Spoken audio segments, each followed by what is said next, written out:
So what are the new features added in CSS3 for borders?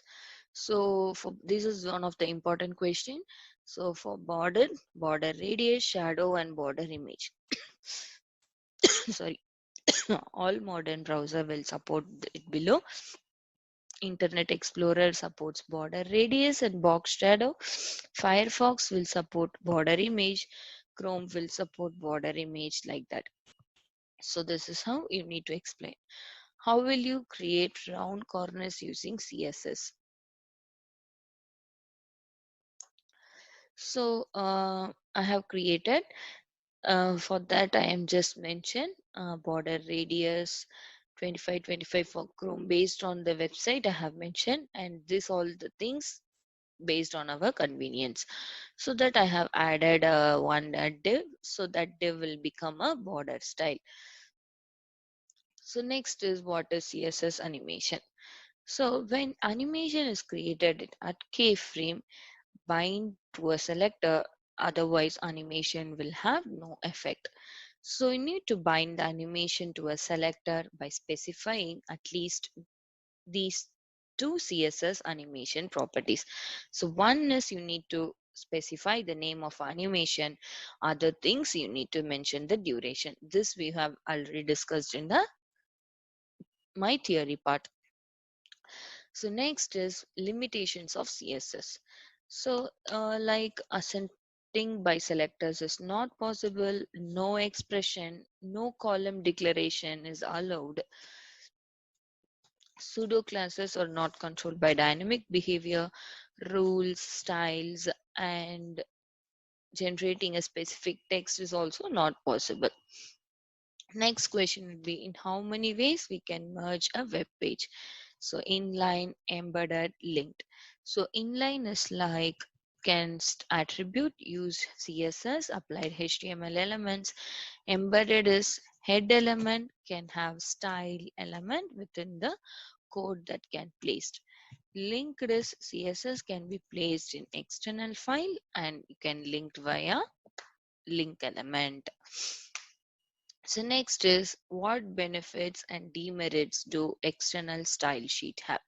So one file can be used to control multiple documents having different style. So the multiple HTML can be used, so which can have a classes.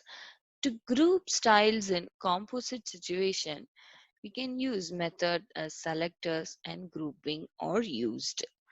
So demerits we have is like uh, extra download is needed to import document having style information. Extra download is needed to import documents having style information. So no practical for some style definitions. So the next question is, can discuss merits and demerits of embedded style sheets. So merits of embedded style sheets is created in a single document. So styles in complex situations can be applied by using selectors and group methods. So extra download is unnecessary. That is the demerits. Demerits is like documents cannot be controlled. What does CSS selector mean? So a string equivalent of HTML by which declaration or set of it is declared and it is linked that can be referred by HTML and style sheets is called CSS selector. So enlist the media types CSS allows. So what are the media types that enlist CSS allowed? So by applying media control over external style sheet, they can be retrieved and used by loading it from a network. So next is differentiate a logic tags from it. So while physical tags are referred to as presentation markup, logic tags are useless for appearances. The physical tags are newer versions, while logical tags are old and concentrate on content. So the next question is, differentiate a style sheet concept from HTML. So while HTML provides easy structure method, it lacks styling unlike style sheets. But moreover, the style sheets have better browser capabilities and formatting options. So next is a rule set. So the rule set can be attached to other selectors identified by its. So it has two parts, namely selector and declaration. So the next question is comment on case sensitivity. But there is no case sensitivity in CSS. Only XML declaration on the pages is CSS is case sensitive. So the next